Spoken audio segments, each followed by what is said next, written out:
bem-vindos ao Preservar Cast, o podcast do Preservar Vida.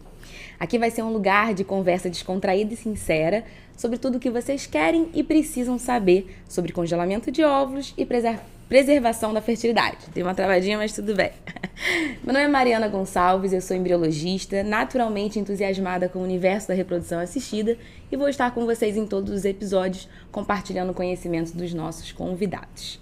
Vamos embora conversar? Bem, quem está comigo aqui hoje é o Dr. Yurian, médico, ginecologista, especialista em reprodução assistida e meu colega de rotina lá no Vida Centro de Fertilidade. Dr. Yuri, seja muito bem-vindo ao nosso podcast. Mariana, muito obrigado. Prazer estar aqui para a gente poder conversar, falar desse tema tão importante aí na vida reprodutiva das mulheres. Isso aí. Então, antes da gente começar, eu queria que você falasse pra gente quem é o Dr. Yurian e como que ele chegou nesse universo da reprodução assistida. Então, Mariana, como você disse, né, eu sou médico ginecologista e durante a minha formação, principalmente a minha especialização de ginecologia, eu sempre tive muito interesse na área de ginecologia endócrina e de reprodução. Sempre foi algo que me trouxe, né, muita vontade de aprender e de estudar. Então, durante a minha residência, né, eu tive contato com, pessoas incríveis no meio da reprodução assistida, né, que foram meus preceptores de residência e hoje posso chamar de amigos e colegas de trabalho, né, que me trouxeram para esse mundo, né, me mostraram como é que a reprodução assistida funciona, o que a gente tem para oferecer para os nossos pacientes. E conforme o tempo foi avançando, né, tendo esse conhecimento, esse contato, eu fui vendo cada vez mais o quanto esse mundo é incrível, né? O quanto a gente tem para oferecer, o quanto a gente tem para ajudar e o quanto a gente tem para fazer nesse mundo da reprodução. Então, não foi difícil escolher a especialidade depois de formar em ginecologista, né? E aí eu fiz minha especialização em reprodução assistida e hoje eu trabalho lá junto com vocês, junto com a nossa equipe no Vida Centro de Fertilidade e é uma honra e um prazer muito grande trabalhar com essa área tão gostosa e tão querida. Verdade. E quem veio primeiro, então? A ginecologia obstetrícia ou a reprodução assistida? Olha, dá para dizer que a reprodução ela veio quase, não vou dizer junto, mas o motivo de eu fazer ginecologia tem muito a ver com a reprodução. Então, eu vou dizer que a reprodução veio antes.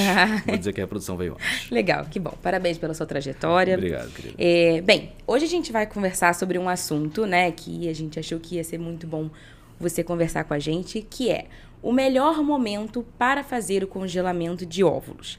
Teoricamente, perfeito, é uma pergunta simples, né, doutor? Pois é.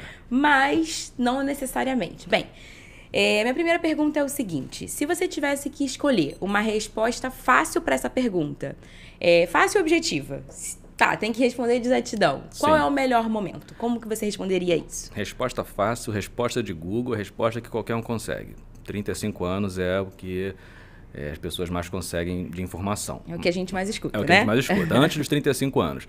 Mas isso não é por acaso, tá? Isso não é uma invenção, isso não é uma questão de arbitrariamente escolhemos 35 anos, não é isso, né? Tem um motivo para ser assim, né?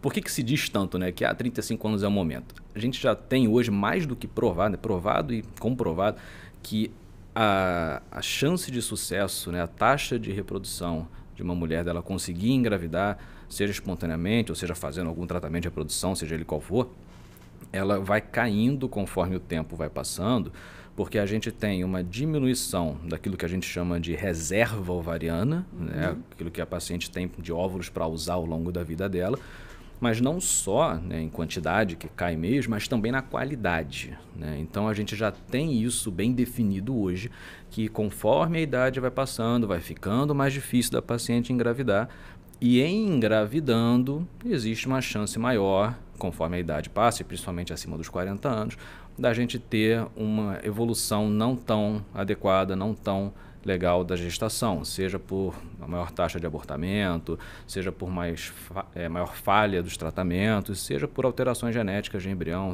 qualquer motivo que seja. Quanto mais tarde a mulher engravida, o que hoje em dia é muito comum e é ótimo do ponto de vista econômico, social maravilhoso, sim, né? Mas meio que esqueceram de avisar esse pro ovário, né? Então, porque assim, o ovário continua funcionando como funcionava. Ele é um dos grandes interessados nisso. Ele é um grande interessado, exatamente. Então, a gente já tem hoje em dia esse cutoff, né? Esse momento dos 35 anos, que é um momento que a gente já conseguiu estudar e provar que a partir daí a queda na qualidade e na quantidade dos óvulos é um pouco mais acentuada. Tá? A gente começa a ter uma queda ali 25, 30 anos, mas ainda assim não é uma queda absurda, uma queda que, oh meu Deus, isso é um problema. Mas a partir dos 35 anos essa queda é mais acentuada. Ela é mais drástica a partir dos 35 anos. Ela é mais drástica. Então, se a gente conseguisse fazer o congelamento antes dos 35, pensando em futuro reprodutivo, em taxa de sucesso, acaba sendo mais interessante. Por isso que a resposta fácil é 35 anos. Seria 35. Então, essa queda ela já está acontecendo, né? Sim. Quando a mulher tem 25, 30, ela já acontece, Sim. mas quando a gente chega aos 35 anos, é como se fosse um ápice dessa montanha-russa, é isso? Daí para frente a queda é mais acentuada mesmo. E dos 40 para frente é bem mais. Pronto, então essa indicação médica, ela vem diante de um cenário fisiológico da paciente. Exatamente. Uma coisa que é inerente, né, ao ser humano. Isso acontece com todo mundo, né, do sexo feminino. Isso é esperado que aconteça, faz parte. Ok. Então essa é a resposta fácil. Isso é fácil, né? Essa é fácil. Mas como na medicina nada é muito exato, né? A gente não está lidando aí com essa parte de matemática. Existem alguns outros cenários que podem levar para uma resposta um pouco mais complexa. Você concorda comigo? 100%, concordo. Tá. 100%. E quais seriam esses cenários que a gente poderia pensar em melhores momentos, cenários adversos? Como seria a resposta complexa? Vamos lá. Então, a gente está fazendo a prova discursiva. O camarada pergunta lá para você, em qual momento para congelar óvulos sem ser a idade? Aí que vem a parte mais complexa. E agora, né? Você dá aquela coçadinha na cabeça. Então, a gente tem algumas situações, Mariana, que é assim. Indicam pra gente, ou pelo menos sugerem que faça sentido a gente pensar no congelamento de óvulo, numa criopreservação de gameta, independente da idade. Então, esteja paciente com menos de 35 ou com mais de 35, a gente pensa no congelamento de óvulos como uma possibilidade.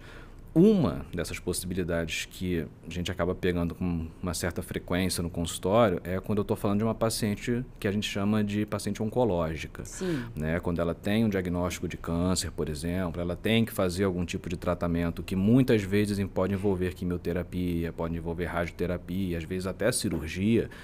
E a gente sabe que dependendo do tipo de câncer, dependendo do tratamento que ela for fazer, a gente pode ter um prejuízo ali na chance que ela vai ter de engravidar no futuro, seja mexendo ali diretamente no ovário ou como uma consequência do tratamento. Entendi. Né? Então, quando eu tenho uma paciente que vai fazer um tratamento de câncer, independente da idade dela, vale a pena a gente ter uma discussão, né? Enfim, do próprio oncologista, às vezes, falar sobre isso. Se o câncer for de origem ginecológica, às vezes o ginecologista está mais acostumado, né? Está mais no dia a dia disso, mas vale a pena a gente pensar nisso como uma alternativa antes dela fazer o tratamento. A gente teve exatamente sobre isso, um episódio, então fica a dica para quem quiser já ver, um spoiler. Um episódio falando muito sobre esse congelamento oncológico.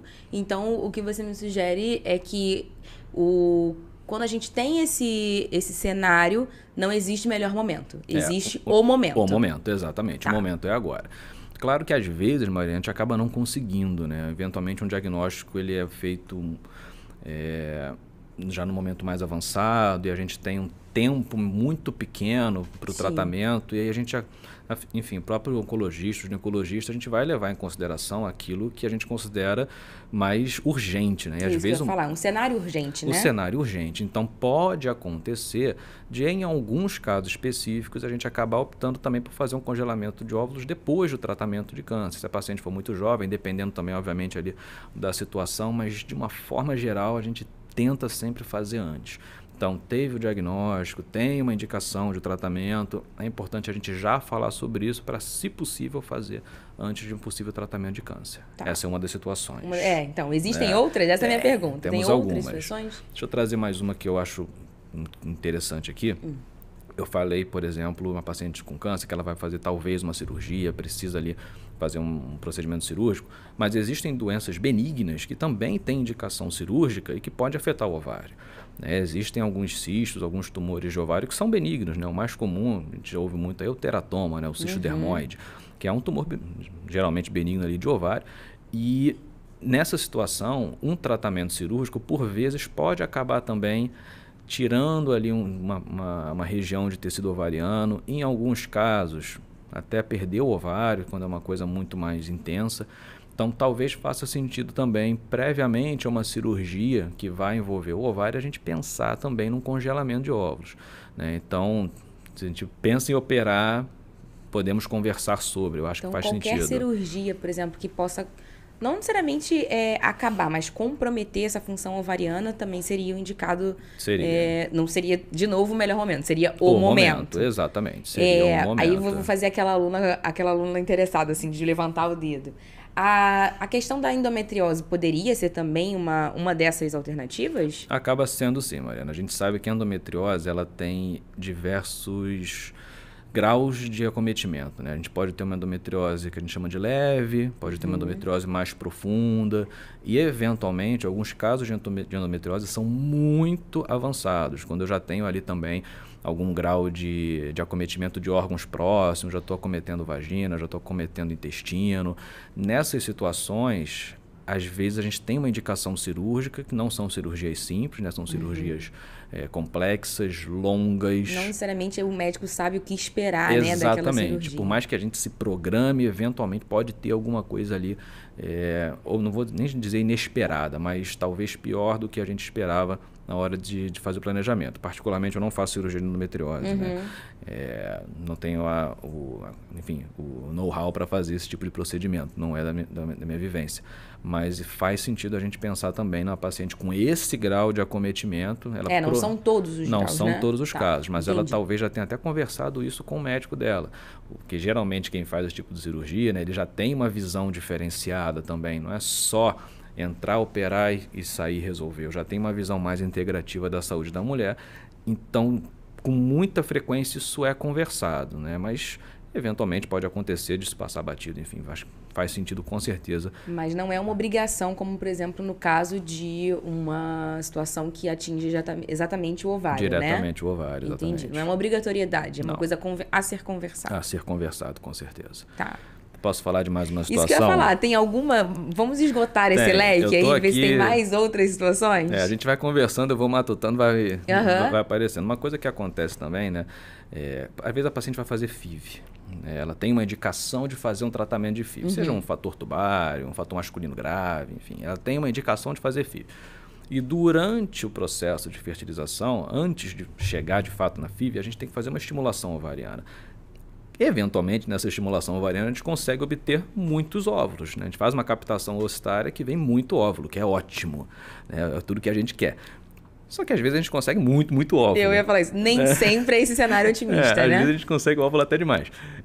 E aí a gente pode até lançar mão de conversar com o casal, né? Às vezes a gente faz isso até antes mesmo, quando a gente já percebe que essa situação pode acontecer, de em vez da gente utilizar todos os óvulos dela e fertilizar, né? Ou seja, a gente gerar ali todos os óvulos gerando embriões, talvez valha a pena a gente fertilizar uma parte deles e congelar o resto ainda em óvulo. Então a paciente ela faz o tratamento de FIV, ela obtém embriões do tratamento de FIV e mantém alguns óvulos congelados. Que isso faz com que ela tenha uma quantidade de embriões adequada para que ela tenha a chance de engravidar, mas no futuro, caso ela queira, depois de esgotar esses embriões, vai que ela quer mais alguma coisa, vai que ela quer engravidar novamente. Então ela pode utilizar esses óvulos que ela já tem congelados, de preferência com uma idade mais precoce, né? Para que ela tenha uma chance boa também de, ao fertilizar esses óvulos, obter embriões, né? Então é uma situação que não é o dia a dia, mas acontece aí com um certo grau de frequência também. Isso que eu ia perguntar, não é o habitual, mas quando acontecer, isso pode ser oferecido à paciente. Pode ser oferecido. Em uma mesma estimulação ovariana, ela poderia ter o seu ciclo de fertilização in vitro realizado, com a utilização do material seminal, né? E ter os embriões, e também preservar a fertilidade. Como se a gente pudesse matar dois coelhos numa tacada só, né? É esse o ditado. Eu sou meio ruim de ditado, mas eu acho que é isso. Em alguns casos podemos sim.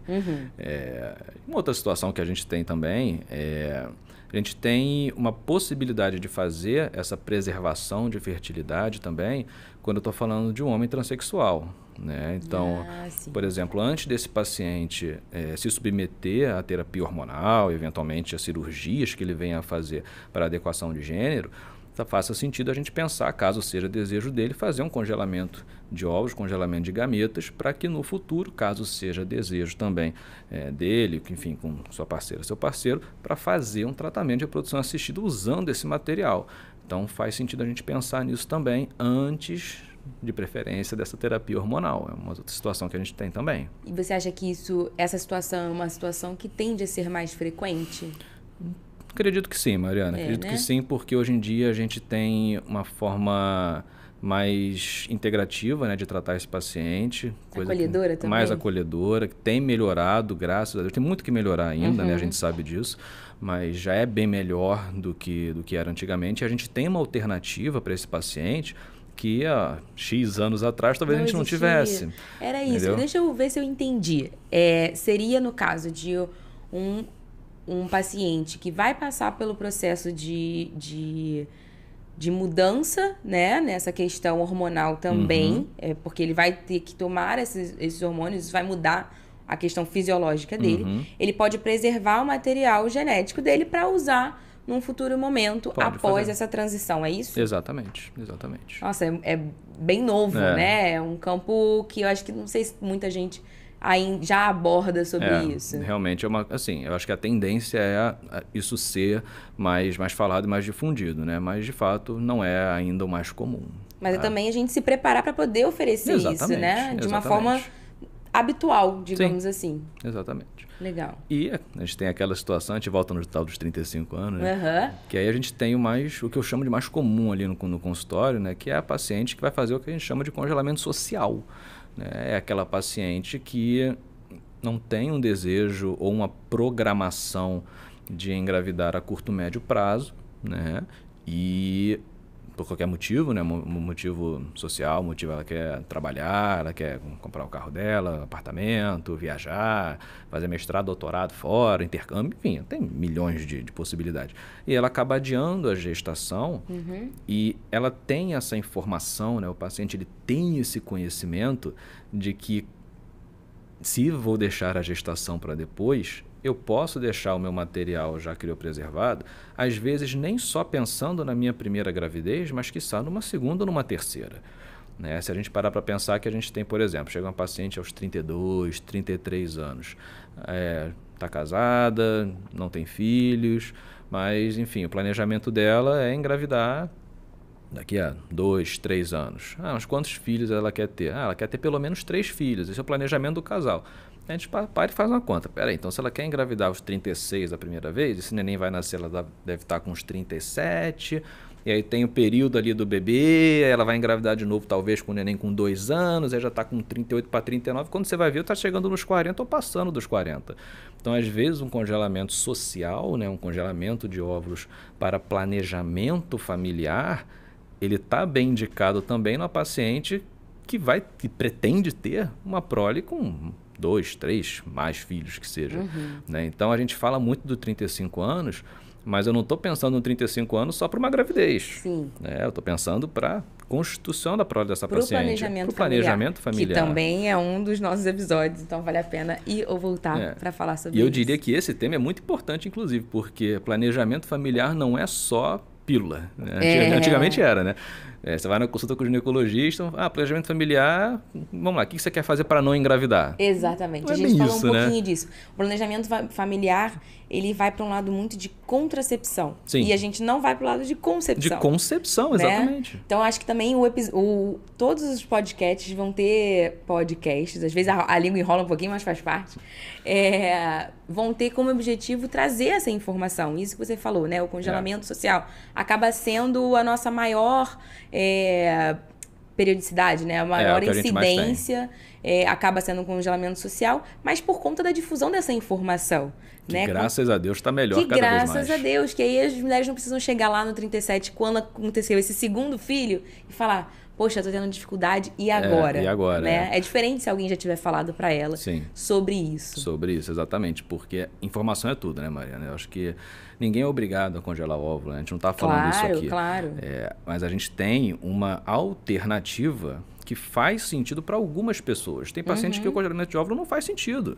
E perfeito isso, não tem o menor problema. Mas para aquela que isso é uma alternativa válida, É importante ela ter essas informações para que ela não fique sempre também assim, né? Não, tem que ter 35 anos, 35 anos, 35 anos. Não é também isso. Ela tem que ter um conhecimento geral do que a gente tem para oferecer para que ela possa se planejar. E isso é planejamento familiar. Como não engravidar também, mas quando eu for engravidar, qual é o meu planejamento? Quando que eu quero isso? Eu, meu parceiro e minha parceira, quando é que a gente quer engravidar? Para que a partir disso você possa pensar, não, para você faz sentido pensar em congelamento de óvulos. Ou então, não, realmente, para você eu acho que o congelamento ele é excessivo, ele não vai fazer tanto sentido na sua realidade. Então, aquela coisa, tem a resposta fácil, né? Vamos falar da resposta complexa, né? Se você me pergunta, qual é a tua resposta para o paciente, essa né? era a minha grande questão. Vamos imaginar aqui um cenário hipotético de aquela conversa com uma amiga sua, uma opinião, obviamente, pessoal, mas com embasamento, todo o embasamento médico, técnico e clínico que você tem. Qual seria essa opinião?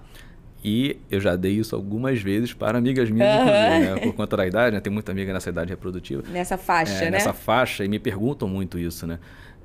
Eu diria assim, o momento mais adequado, ideal para você congelar óvulos, é aquele momento no qual a gestação não é um projeto a curto, médio prazo para você, ou seja, quando você não planeja engravidar nos próximos meses, ou quiçá um ano e pouco, mas preferencialmente antes dos 35 anos, né? Eu não vou largar essa idade. Não vai abrir mão dos 35. Não vou abrir mão, mas o que eu quero deixar claro é que assim, não é porque a paciente tem 36, 37, 38 que ela não deve fazer.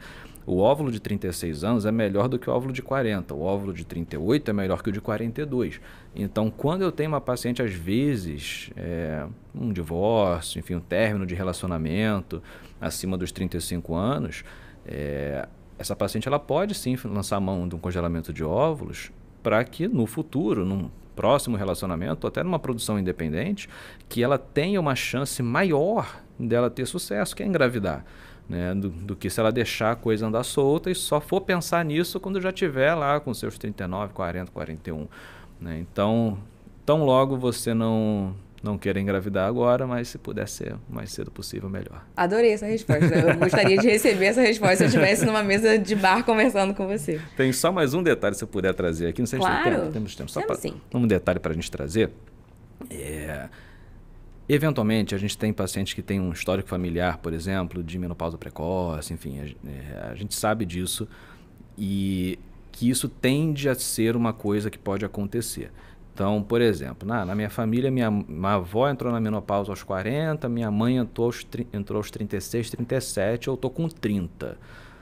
Estou com 30, não estou casada, não tenho parceiro, não pretendo engravidar por agora. Às vezes essa paciente, até no ginecologista, ela faz uma avaliação de reserva ovariana. Né? A gente tem como fazer essa avaliação ambulatorialmente. E ela descobre ali que a reserva ovariana dela ou já está reduzida ou uma tendência. Talvez para essa paciente também vale a pena a gente pensar, né, no congelamento de óvulos até com uma precaução. Né? Até para que caso ela siga esse histórico familiar, que ela não seja afetada pela dificuldade de fato de engravidar, porque a avó dela e a mãe dela são de épocas diferentes, onde se engravidava mais cedo. Não existia essa possibilidade também, e onde se engravidava mais cedo. Claro, né? verdade. Você perguntar para as nossas avós quando é que elas engravidaram, né? Então isso é uma coisa também para a gente ficar de olho. Né? Acho que vale a pena a gente trazer isso aqui também. Legal, muito legal. Doutor Yuri, foi um prazer. É isso. Um prazer enorme. A conversa foi ótima, fluida, me esclareceu bastante. Espero também que tenha esclarecido aos nossos espectadores. Bem, então a gente termina esse episódio sobre o melhor momento para o congelamento de óvulos com o Dr. Yurian. Se vocês conhecerem alguém que tem interesse nisso, que tem dúvidas sobre esse melhor momento, sobre esse tema, curte, compartilha, encaminha para quem você achar que é interessante, para que a gente possa atingir o máximo de pessoas com essa informação tão pertinente. É isso, ficamos por aqui, até o próximo episódio. Tchau, tchau!